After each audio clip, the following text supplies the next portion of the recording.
Assalamualaikum warahmatullahi wabarakatuh.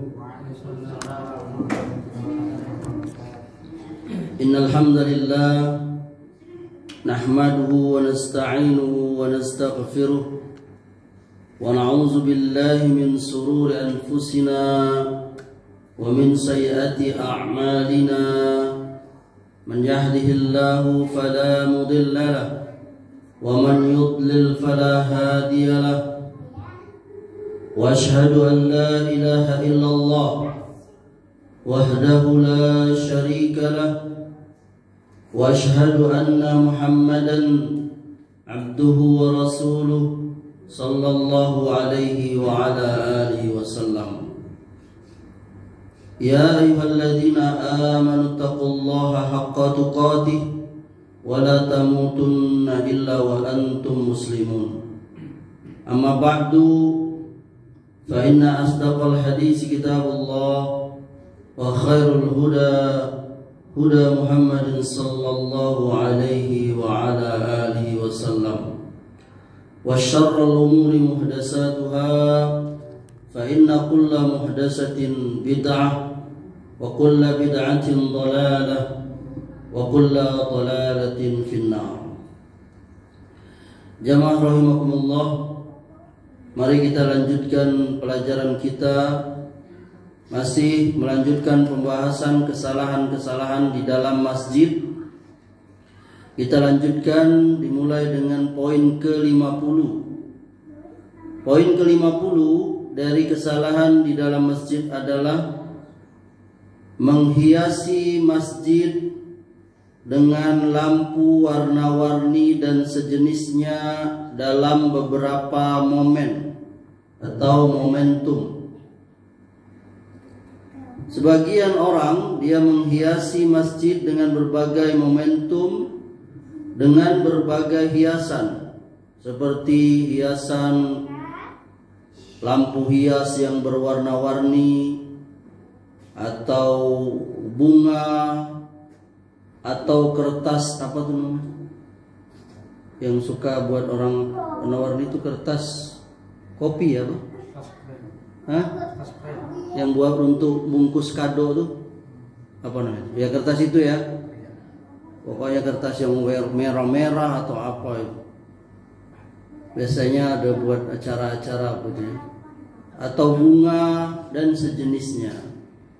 Nah ini kata para ulama, ini adalah bukan dari perbuatan para salafus soleh.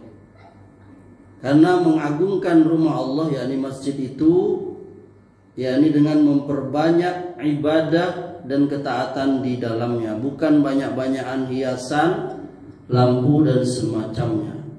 Bahkan dikatakan ini menyerupai mereka, ya, yang menghiasi rumah ibadah mereka di luar Islam itu dalam berbagai momentum kegiatan agama. Pernah diajukan pertanyaan semisal kepada ulama Saudi, Syekh Abdullah bin Jibrin. Beliau ini adalah anggota Dewan Ulama Besar Kerajaan Saudi Arabia. Kalau kita itu MUI ya. Beliau ditanya, apakah menerangi masjid dan menghiasinya pada hari raya ada dasarnya dalam syariat kita? Beliau menjawab, menerangi masjid dan menghiasinya pada hari raya tidak ada dasarnya. Karena sholat pada umumnya tidak diselenggarakan di masjid, ya. Dan karena menerangi masjid secara khusus pada malam itu tidak tepat, karena sholat akan dilakukan di mana? Lapangan. Sebagian kaum ini dia memiliki tradisi berupa menerangi masjid, menghias-hiasi masjid ketika hari raya Id, ya. Bahkan juga di malam-malam tertentu, misalnya pada malam Maulid Nabi, nisfu Sa'ban, Sama seperti perayaan orang nikah dan semacamnya itu ya. Isra Mi'raj semuanya itu tidak ada dasarnya sama sekali. Ya. Yang wajib itu memakmurkan masjid sepanjang tahun. Karena masjid itu tempat beribadah di semua malam, tanpa mengkhususkan malam tertentu dengan penerangan dan sebagainya. Ini ada di kitab Al-Muhdasat wa Al-Bidah halaman 211. Juga ditanya kepada Lajnah Daimah Arab Saudi, ini seperti MUI gitu ya. Ada kebiasaan yang berlaku di sebagian masjid pada hari raya Idul Fitri dan di berbagai momentum keagamaan lainnya, yaitu orang-orang menghiasi masjid dengan lampu hias yang berwarna-warni dan berbagai macam jenis bunga. Apakah Islam membolehkan perbuatan itu atau tidak boleh? Apa dalil bolehnya atau dalil larangannya? Dijawab oleh Lajnah Daimah, segala puji bagi Allah, salawat dan salam semoga tercurah pada Rasulullah. Masjid adalah rumah Allah dan sebaik-baik tempat di muka bumi. Allah memerintahkan agar masjid dimuliakan dan diagungkan dengan mengesahkan Allah, zikir, mendirikan sholat, dan manusia mempelajari urusan agama di dalamnya, serta mereka terbimbing kepada perkara yang berisikan kebahagiaan dan kebaikan mereka di dunia akhirat. Demikian juga membersihkannya dari segala kenistaan, berhala, perbuatan syirik, bid'ah dan khurafat, dari kotoran dan najis. Memeliharanya, yakni masjid, dari senda gurau dan permainan, keributan dan mengeraskan suara, walaupun hanya sekedar untuk mencari barang yang hilang atau menanyakan barang yang hilang, dan perkara-perkara sejenisnya yang menjadikan masjid seperti jalan umum dan pasar perdagangan. Demikian pula melarang mengubur mayat di dalam masjid atau membangunnya di atas kuburan, menggantung gambar di masjid, dan menggambarnya pada dindingnya dan semisalnya yang dapat menyebabkan kepada kesyirikan, menyibukkan hati orang yang beribadah kepada Allah di dalamnya. Coba kita bayangkan kalau ada gambar di sini ya, gambar tokoh siapa gitu. Tentu kita akan tersibukkan setiap sholat. Waduh, kok muka bapak ini begini ya? Waduh, tai lalatnya ada 2 misalnya kan? Aduh, kok nggak senyum ya kan gitu kalau ada ini.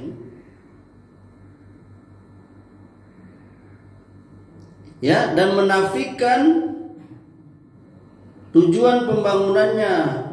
Nabi SAW memperhatikan hal itu sebagaimana yang dikenal dalam biografi dan perbuatannya. Beliau menjelaskan kepada umatnya agar menempuh jalannya dan mengikuti petunjuknya, serta menghormati masjid dan memakmurkannya dengan perkara yang memuliakannya, yaitu menegakkan syiar-syiar Islam di dalamnya dengan meneladani Rasul Al-Amin SAW mengenai hal itu.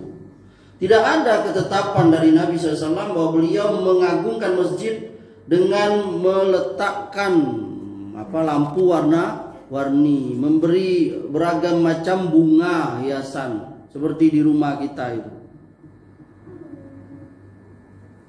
Di atasnya dan seterusnya pada hari raya atau momentum-momentum tertentu. Hal ini tidak pernah dilakukan oleh mereka, Khulafaur Rasyidin, para sahabat, dan juga tidak dilakukan oleh para imam kita dari abad-abad dahulu yang sudah diakui Rasulullah sebagai sebaik-baik abad. Padahal manusia sudah maju, banyak harta, bisa mereka bikin, kasih bunga ya kan, kasih kertas-kertas tadi tuh, kertas nikah atau apalah yang warna-warni itu. Seperti kita tahu kan Maya, waktu kalau kita pesta kan, tentu di panggung tuh kan ada kertas warna-warni atau apa tulisannya. Ya seperti itulah. Ya, nggak pernah mereka lakukan. Apalagi menyalakan pelita di atasnya, menggantungkan lampu listrik di atasnya sekitarnya. Jadi dibuat ini ya. Ada hari besar menghiasi dan seterusnya. Karena ini meniru-niru mereka di luar Islam. Coba kalau kita lihat ya, rumah ibadah mereka itu apalagi hari tertentu, wah. Pernah ya ngelihat ya, dalam penuh bunga atau apa. Nah itu kita disuruh menyelisihi. Wallahu ta'ala a'lam. Ini ada di Fatwa Islamiyah Juz 2 halaman 20 dan Al-Bidah wa Al-Muhdas halaman 234. Wallahu a'lam. Kemudian ke-51 kesalahan di masjid, berkumpul di masjid untuk halakoh. Halakoh itu kelompok-kelompok. Zikir dengan bergoyang-goyang, menari-nari. Nah, ini biasanya orang-orang sufi. Mereka kelompok-kelompok. Jadi sebagian manusia orang itu jamaah, mereka kumpul di masjid untuk membuat halakoh dan berzikir kepada Allah dengan menyebut Asmaul Husna. Tapi dia menggoyangkan badan ke kanan dan kiri, serta disertai dengan zikir berjamaah. Nah ini cara seperti ini nggak ada ini, nggak ada dari Nabi SAW. Pernah nggak ngelihat di YouTube tuh? Mereka zikir, ya kan?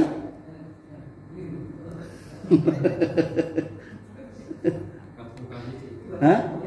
Iya, memang bahkan mereka di masjidnya itu begitu gitu. Nah ini nggak ada contohnya ini. Bahkan kalau salah nengok dia marah ya orang. Jadi kawannya nengok ke siko, nengok ke siko. Woi, apa kau nengok siko itu? Salah nengok. Nah itu nggak ada itu. Zikir itu tenang. Zikir itu jadi zikir itu tenang. Iya. La ilaha illallah. La ilaha illallah dengan suara yang dengan lembut. Ud'u rabbakum tadarru'an wa khufiyah. Serulah, berdoalah, berzikirlah secara tadarru', merendah diri, dengan khauf, rasa takut, bukan teriak-teriak. Ya, tidak pernah Nabi seperti itu.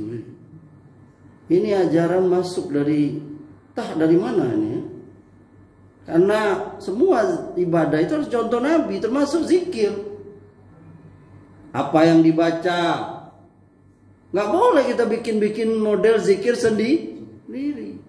Boleh nggak kita bikin apa yang kita baca sendiri? Boleh nggak? Nggak boleh. Zikir itu harus ada contohnya deh. Allah yang menyuruh atau Rasulullah. Nggak boleh kita bikin kreasi zikir sendiri, itu nggak boleh. Dulu caranya juga nggak ada Nabi itu, kecuali kalau ada Nabi, kalau kamu zikir goyang-goyanglah badan kamu. Gak ada hadisnya tuh, gak ada. Zikir tenang. Ustadz baca manu kalau ada orang punya penyakit Parkinson, ya udah itu bukan sengaja, berarti memang karena penyakit ya kan. Ada kan orang yang badannya bergerak terus ya, itu bukan karena dia sengaja bergerak, karena memang lagi kena penyakit namanya Parkinson. Ya. Nabi berkata, kullu muhdatsatin bid'ah wa kullu bid'atin dhalalah. Setiap yang diada-adakan itu bid'ah dan setiap bid'ah adalah sesat. Ini hadis riwayat Muslim sahih. Dan semua yang bid'ah itu dari Nabi itu capek. Coba kalau kita zikir itu tenang ya kan? La ilaha illallah, la ilaha illallah. Ya kan diam. Lama mengeraskan suara, kalau suara kita aja terdengar diri kita sendiri. Tenang. Capek kalau berapa lama orang bertahan zikir bergoyang tuh kan? Ya. Ya.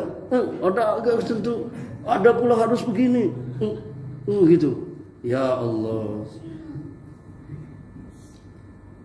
Bahkan para ulama mengatakan pendapat mereka mengenai perkumpulan zikir dengan menggerak-gerak tubuh ini. Al-Imam As-Suyuti rahimahullah mengatakan di antara bid'ah ialah menari dan menyanyi di dalam masjid serta memukul rebana atau rebab. Barang siapa yang melakukan hal itu di masjid, maka ia pelaku bid'ah. Dia berhak diusir dan dipukul bahkan ya, karena ia meremehkan perintah Allah supaya mengagungkannya lewat firman-Nya. Buyutin azinallahu an turfa'a wa yuzkara fiha ismuhu. Di masjid-masjid yang telah diperintahkan untuk dimuliakan dan disebut namanya, yakni nama Allah di dalamnya. Surah An-Nur, surah ke-24 dari Al-Quran ayat 36. Yakni dibacakan kitabnya, yakni Al-Quran di dalam masjid itu. Sedangkan rumah Allah itu adalah masjid.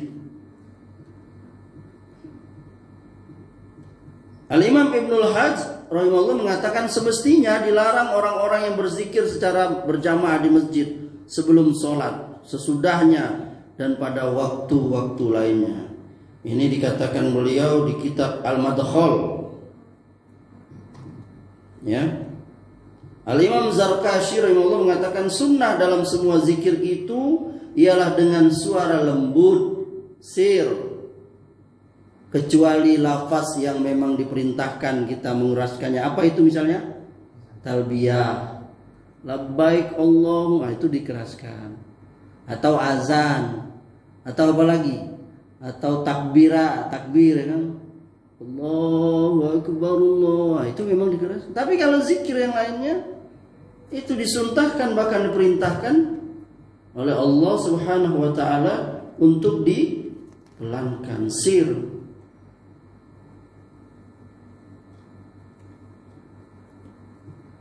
Al-Imam At-Turtusi rahimahullah mengatakan Islam itu hanyalah kitabullah dan sunnah Rasulullah SAW. Adapun tarian maka itu mula-mula diciptakan oleh para pengikut Samiri. Tahu Samiri nggak?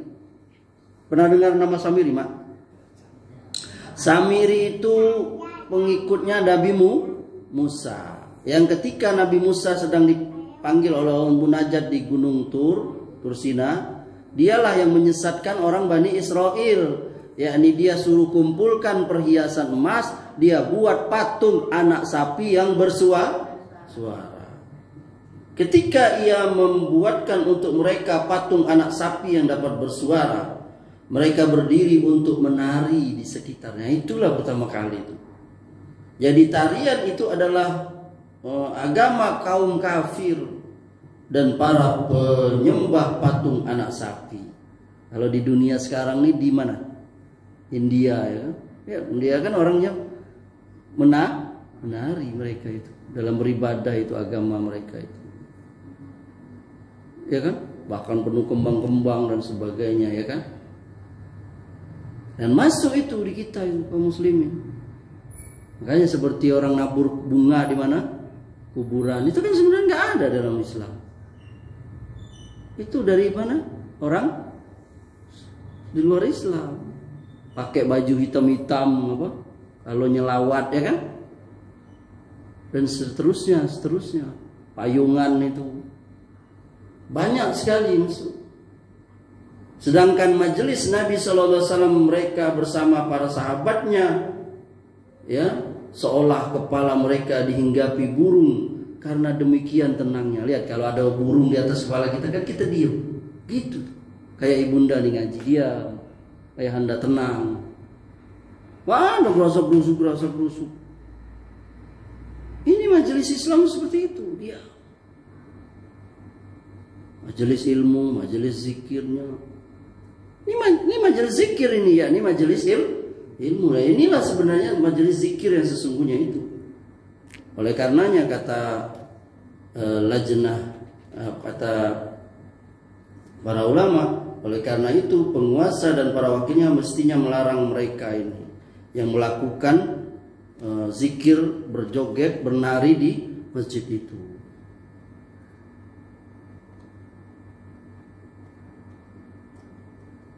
Bahkan Al-Imam Qudamah mengatakan orang yang melakukan demikian itu orang yang salah lagi berakhlak rendah.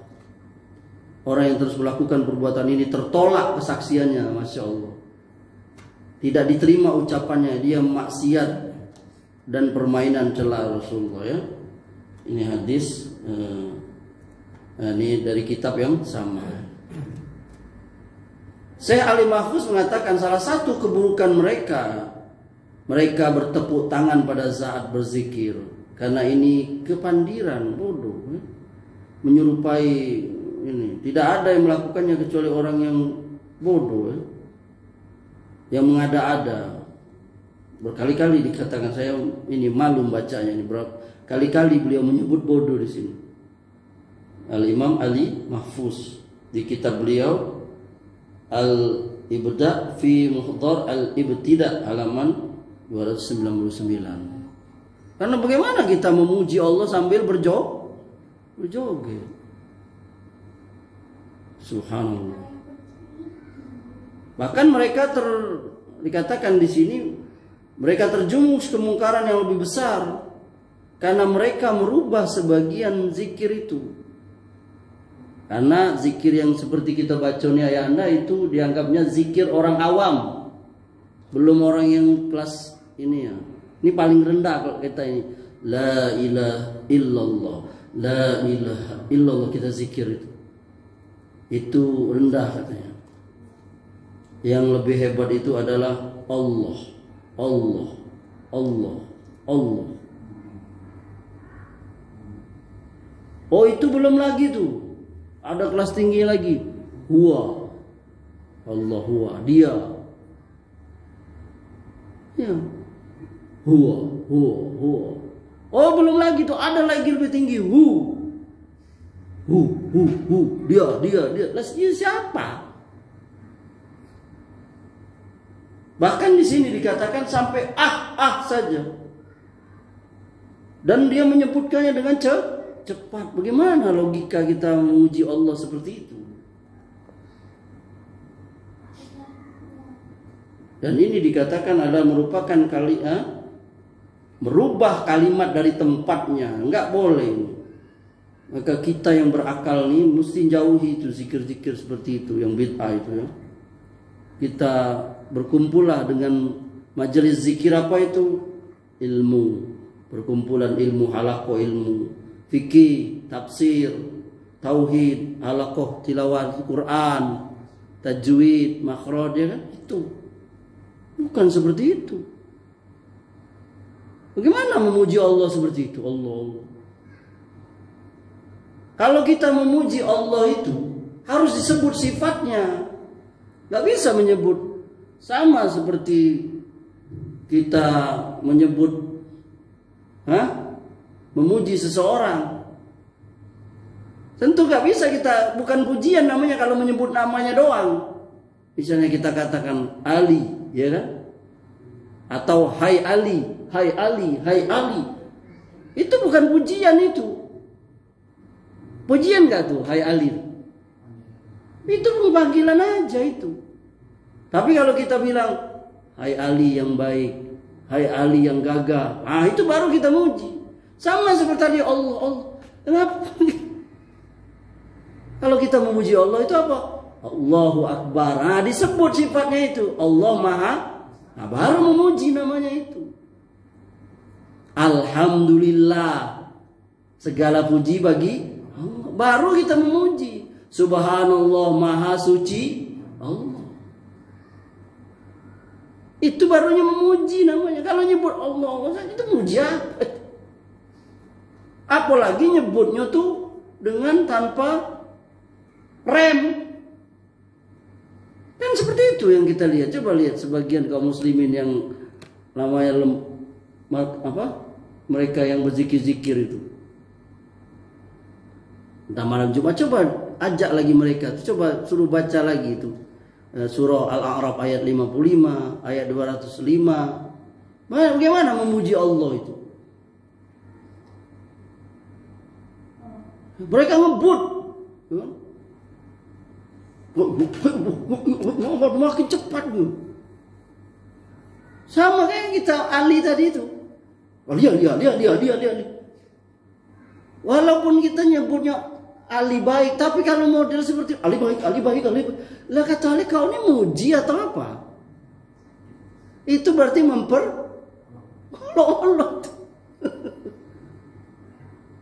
Ini hanya secara logika. Tapi kalau kita Ali, engkau baik sekali, ya kan?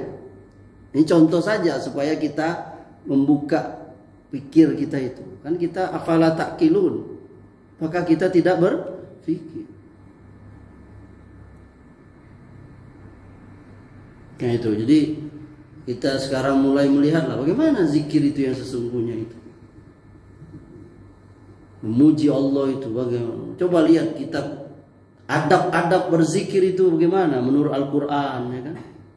Menurut hadis. Adakah Nabi, apalagi tadi itu, dengan menggerak-gerakkan badan, bahkan sebagiannya berjoget, menari. Bahkan sebagian mereka tuh sampai apa istilah trance, sampai hilang ininya tuh, akalnya. Trans apa namanya, yang dia berputar itu,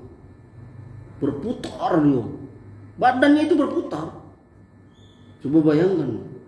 Dan mereka sanggup melakukan itu. Sungguh mereka telah tertipu oleh setan. Bayangkan kalau orang normal kan berputar berapa kali aja udah apa? Udah buyang gitu, jatuh itu. Dia putar ratusan kali, mungkin ribuan kali. Ada yang bahkan pakai apa? Rok, ya kan? Sampai roknya itu apa? Mengembang. Ya Allah. Nah itu. Kemudian yang ke-52, kesalahan dalam masjid itu jamaah berkumpul di masjid pada hari kelahiran Nabi. Apa itu? Maulid Nabi. Ini bagi mereka yang menyaksikan di video di YouTube, silakan Anda lihat di video saya. Pernah saya membahas tentang ini beberapa tahun yang lalu, mungkin setahun atau 2 tahun lalu, di masjid kita ini juga. Pembahasan tentang pro kontra masalah perayaan Maulid Nabi ini. Itu bisa ditonton di channel YouTube saya, ya, Amri TV. Silakan, mungkin lebih banyak faedah yang bisa diambil. Jadi pro kontranya, yang ulama yang membolehkan dan yang tidak dan seterusnya. Nah, sebagian orang berkumpul di masjid pada malam 12 Rabiul Awal itu seperti yang kita lakukan, ya. Mereka merayakan kelahiran Nabi SAW. Nah, ini adalah bagian ulama mengatakan ini adalah satu kesalahan karena mereka, para sahabat Nabi, mereka tidak pernah melakukannya. Nah, sebagian mereka yang membela, mereka mengatakan enggak, ini bukan sesuatu yang baru, ya. Bahkan kami tidak melakukan apa-apa, kami hanya di sini untuk membacakan sirah atau sejarah Nabi, untuk mengingat, ya. Apa ini salah juga? Nah, dijawab ini oleh ulama, ya, seperti Syekh Wahid Abdussalam Bali. Beliau mengatakan, iya, hingga walaupun masalahnya seperti yang engkau katakan tadi, itu tetap salah. Bahkan itu bid'ah. Karena berkumpul seperti itu, Nabi dan para sahabat tidak pernah melakukannya. Padahal mereka adalah orang yang paling mengerti, faham, dan menginginkan pahala dan kebaikan. Bahkan mereka lah orang yang paling mencintai Nabi. Dan mereka lah orang yang paling mengikuti petunjuk Nabi. Seandainya itu kebaikan, pasti mereka sudah melakukannya pertama kali. As-Syeikh Shalih Al-Fauzan rahimahullah, ya, tadi sudah kita sebutkan, beliau seorang anggota Dewan Ulama Besar Saudi Arabia. Beliau menolak hal ini karena beberapa aspek. Pertama, ini bukan sunnah Rasulullah SAW, kata beliau. Bukan pula sunnah para khalifahnya. dan ini adalah bid'ah. Berdasarkan sabda beliau sallallahu alaihi wasallam, berpeganglah dengan sunnahku dan sunnah para khulafaur rasyidin yang diberi petunjuk lagi lurus. Berpegang teguhlah dengannya, gigitlah dengan gigi gerahammu, hati-hatilah terhadap segala perkara yang baru atau bid'ah, karena setiap yang baru adalah bid'ah dan setiap bid'ah adalah sesat. Beliau mengatakan perayaan Maulid Nabi ini bid'ah yang diciptakan oleh Bani Fatimiyah di Mesir yang pertama kali melakukannya. Mereka ini fahamnya Syiah. Itu silakan tonton nanti di YouTube saya itu ya. Mereka inilah yang pertama kali ya. Barang siapa yang kata beliau yang melakukan sesuatu mendekatkan diri kepada Allah tidak pernah, akan tetapi tidak pernah dilakukan Rasulullah, tidak pernah diperintahkannya, tidak pula dilakukan para sahabatnya, maka perbuatan itu berarti berisi tuduhan kepada Rasulullah, dan Rasulullah belum menjelaskan kepada manusia tentang agama mereka. Padahal Allah mengatakan al-yauma akmaltu lakum dinakum. Pada hari ini untukmu sudah aku sempurnakan agamamu. Surah Al-Maidah ayat 3. Jadi agama ini tidak butuh tambahan-tambahan. Yang kedua kata beliau, merayakan peringatan Maulid Nabi menyerupai kaum Nasrani karena mereka merayakan kelahiran Isa alaihissalam.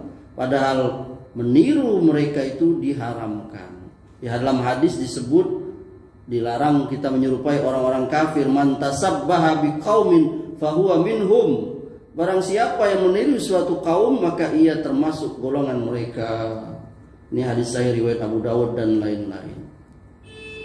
Apalagi yang jadi simbol-simbol mereka, agama mereka. Yang ketiga, merayakan peringatan kelahiran Rasul SAW di samping bid'ah dan menyerupai orang Nasrani juga menjadi sarana menuju sikap berlebih-lebihan dalam mengagungkan. Jadi nggak boleh kita mengagungkan Nabi itu berlebihan. Kenapa? Itu sebagian mereka itu saya sudah jelaskan di video itu ya. Sebagian mereka itu, kalangan itu yang menghidupkan Maulid itu, yakni mereka minta kepada Rasul dengan yang mereka baca-baca itu ya. Baca kasidah-kasidah, misalnya kasidah burda dan sebagainya. Padahal Nabi melarang itu. Jangan berlebih-lebihan kalian memujiku sebagaimana Nasrani berlebih-lebihan dalam memuji putra Maryam. Ya Habibil Mustafa, baligh maqasidana. Wahai Al-Mustafa. yakni Nabi maksudnya. Baligh maqasidana, sampaikanlah maksud-maksud kami cinta. Berarti dia secara tidak langsung minta kepada Nabi. Nah ini tidak boleh, Nabi nggak boleh berlebih. Sebagian orang-orang yang melakukan bid'ah bisa lihat sekarang pun ada di YouTube. Mereka meyakini ruh Nabi datang. Ada kan heboh kemarin, ada tokohnya itu ketika lagi acara Maulid apa tuh, dia matanya begini-begini. Katanya Nabi datang. Jadi bahkan mereka sebagian meyakini bahwa Nabi datang di setiap perayaan itu. Berarti kalau ada perayaan di Mesir malam itu, di Saudi, di Bengkulu misalnya, berarti Nabi datang. Gimana itu? Nah, yang terakhir, yang keempat, menghidupkan bid'ah maulid akan membuka pintu bagi bid'ah-bid'ah lainnya, melalaikan sunnah. Itu banyak nanti dari situ ya, berkembang itu. Yang ke-53, berkumpul di masjid pada malam nisfu Sya'ban. Nah, itu sama ya. Tahu nisfu Sya'ban? Ya, ini bulan sebelum Ramadan. Nisfu itu pertengahan, berarti tanggal berapa? 15 ya. Orang-orang membuat perayaan nisfu Sya'ban ini nggak ada ini ya. Sudah ditanyakan juga kepada Lajnah Daimah ya. Yang ke-54, berkumpul masjid 27 Rajab. Apa itu? Isra Mi'raj juga. Dan perayaan semua lah. Ini sudah tersebar luas ya. Dan orang-orang yang menyampaikan kayak saya tentu akan gak suka. Apa itu, orang sudah melakukan semuanya kok dilarang, ya kan?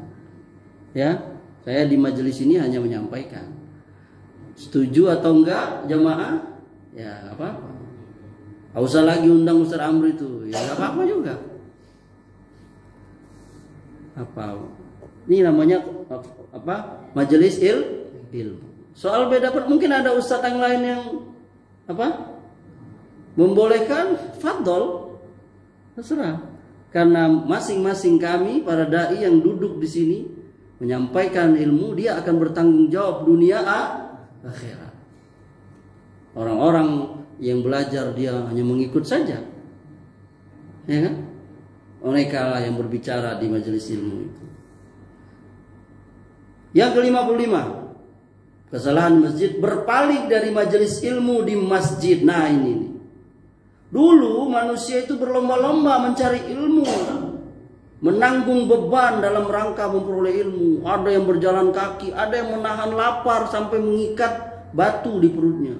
Mereka berjalan jauh. Bayangkan Al-Bukhari itu Al-Bukhari namanya Bukhara. Bukhara itu di kayak Uni Soviet itu. Dia jalan kemana itu, jauh nuntut ilmu. Gurunya sampai 1000 orang. Jauh belajar hadis. Itu akan menerangi hidup mereka itu. Yarfa'ul ladzina amanu minkum wal ladzina utul ilma darajat. Allah akan meninggikan orang-orang yang beriman di antara kamu dan orang diberi ilmu pengetahuan beberapa derajat. Surah Al-Mujadalah ayat 11. Ilmu ini jamaah menambah kekhusukan kita kepada Allah. Apa itu kata innama yakhshallahu min ibadihil ulama. Sesungguhnya orang yang khusyuk, yang takut kepada Allah itu ulama. Yakni orang yang berilmu. Semakin orang berilmu dia takut kepada Allah. Makanya kita ngaji nih ibunda, kita makin takut dengan Allah. Bukan kita mau ngaji malah jadi dai itu takut berbuat salah itu. Amri harusnya dia takut menyinggung orang,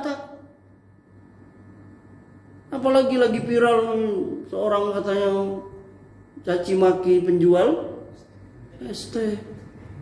Lalu keluarlah video-videonya, ya Allah ini majelis apa ini? Gak keluar itu harusnya dari mulut seorang dai itu. Kalimat bodoh, tolol itu kalimat yang ya memang ada benar di kamus, tapi penggunaannya tuh gak bisa. Sembarangan. Dan kalaupun misalnya itu ada di komunitas dia tertentu, misalnya ya biasa dia ngomong bodoh atau di rumah, gak bisa dia pakai bawa kemana? Ke rapat RT. Misalnya lah ada orang di rumahnya biasa dia goblok-goblokin siapa? Anaknya misalnya. Biasa di rumahnya udah paham juga anak. Tapi bisa nggak dia bawa misalnya pas rapat RT, Pak RT ini goblok, bisa nggak? Nggak bisa itu. Jangan jadi alasan udah biasa, nggak bisa. Setiap tempat itu ada pembicaraan. Walaupun dalam Islam nggak bisa. Dimanapun kita harus tetap berkata baik. Nabi mengatakannya, siapa yang beriman kepada Allah dan hari akhir, falyaqulu khairan aw liyasmut. Barang siapa yang beriman kepada Allah dan hari akhir, hendaklah dia berkata yang baik atau dia diam. Seorang muslim itu dia tidak suka caci maki, bukanlah orang yang suka caci maki. Keluar kotor dari mudah. Kebun binatang, nggak boleh. Walaupun marah, ya saya lagi marah sama anak Ustadz, saya lagi marah sama suami, nggak boleh. Keluar penghuni kebun binatang, nggak boleh. Seorang mukmin itu adalah yang mulutnya keluar. Itu saya sering ngomong. Walaupun ibunda nih marah sama suami, marah sama anak, coba sebut kata-kata yang baik. Walaupun marah. Lihat tuh ibunya Syekh Sudais itu. Kalau marah dengan Syekh Sudais, pergi kau. Jadilah kau imam Masjidil Haram. Dia marah sama Syekh Sudais waktu kecil. Syekh Sudais nakal ya kan. Dia bikin jengkel emaknya marah, tapi marahnya doa. Pergi kau, tarik kau, jalan ke sana. Jadi kau imam Masjidil Haram, begitu. Dia marah juga. Ibunda juga bisa marah. Pergi kau, ganggu mama. Jadilah kau ulama situ. Nah itu marah juga tetap. Bukan keluar bab 1 dan kawan-kawannya, bukan. Kalau benar doa makian emak itu dikabul oleh Allah, dia melaknat anaknya itu bab 1 tadi itu. Bab 1 katanya. Allah langsung jadikan anaknya bab 1, coba bayangkan bagaimana itu. Benar-benar terjadi seperti emaknya siapa? Malin Kundang yang cerita apa? Iya lah. Kalau Allah langsung coba gimana tuh perasaan ibu tuh. Bab 1 kau nih, ya kan? Langsung anaknya berubah. Coba bayangkan. Mana soknya. Ini mulut itu. Apalagi jadi dai. Apa-apa. Si Amri juga tegur. Saya biasa ditegur sama istri saya, mama saya. Kamu tuh kalau ceramah Amri jangan marah-marah. Istri saya juga, kakak kalau ceramah jangan marah-marah ya kan. Tegur waktu ini pengambilan kata-kata. Dai itu contoh.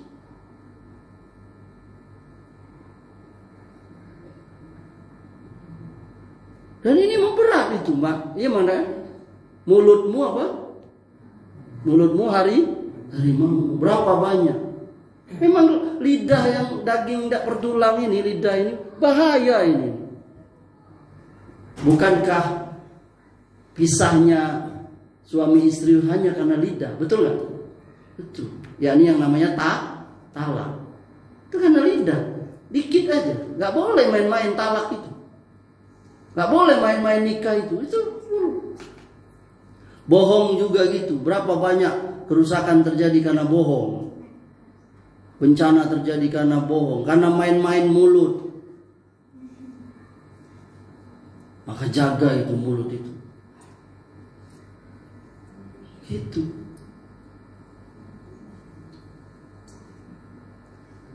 Jadi para ulama dia harus, yakni orang yang benar-benar takut kepada Allah. Dan masjid itu majelis ilmu, dirahmati oleh Allah. Ini majelis kita ini, walaupun hanya 1, 2 orang, 3 sampai 10, 15 orang, ini majelis ilmu.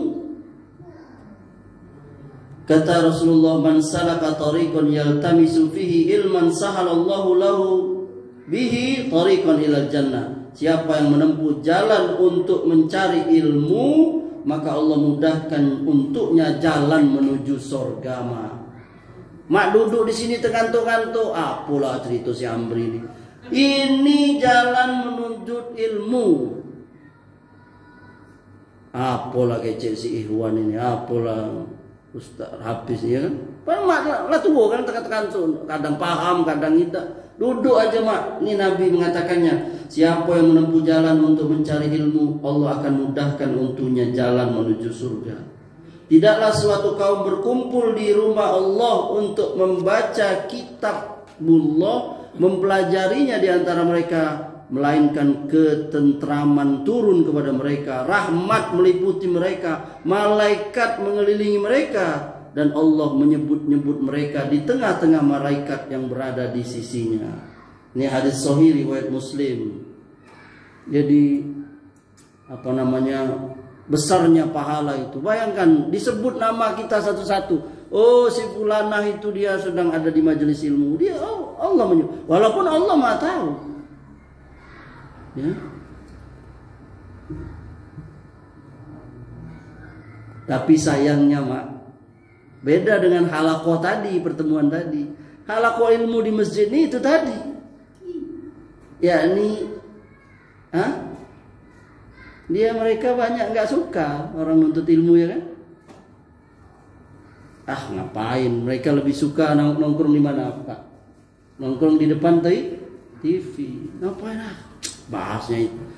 Ustaz Amri bahas wudhu terus, Ustaz Hafiz bahas Mungkin udah puasa tiap hari juga bahas, tiap bulan, tiap tahun juga bahas puasa lagi. Itu sebagian orang. Tapi sebagian kita nggak, duduk aja sih. Ya? Apalagi kalau memang yang diajar tuh banyak, ada yang tauhid, ada akidah, tafsir, gitu. Banyak manusia nggak tahu sekarang ini. Banyak, mak, bukan main-main loh. Kaum muslimin yang nggak paham tuh fardu-fardu sholat, fardu-fardu wudu, sunnah-sunnah sholat, sunnah-sunnah wudu. Dari mana mereka dapat? Kalau bukan dari mana? Majelis ilmu. Ya, apa yang membatalkan puasa? Itu batal, belum ada lagi batalnya. Kalau batal puasa gampang lah. Ini kalau batalnya iman, ada itu bab akidah. Pembatal iman, Pak.